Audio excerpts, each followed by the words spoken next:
Alam mo ba, sa selda namin, na-promote ako kagad. Mayura na ako. Tawag nila sa akin, princess. Prinsesa ng City Gate. Hindi ko gets. Ito naman, mahirap mag-joke sa'yo. Wala ba kayong TV?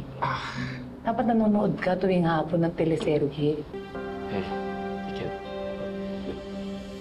Listen, I promise you, gagawin ko ang lahat para mapanugod sina Soraya at si Angela sa lahat ng ginawa nila sa'yo, kay Mama, at lalo na kay Dad. Salamat, Joe. Maraming salamat. Alam mo, kahit wala na si tatay, swerte-swerte ko pa rin. Kasi nagkaroon ako ng pamilya dahil sa inyo.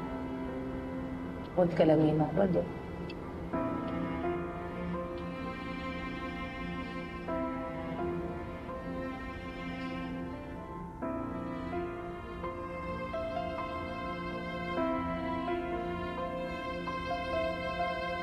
Alam niyo, Sir Macho, masakit to para sa akin, ha?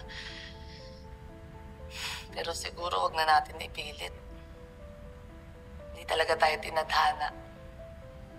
Mas okay sigurong kalimutan na lang natin yung isa't isa.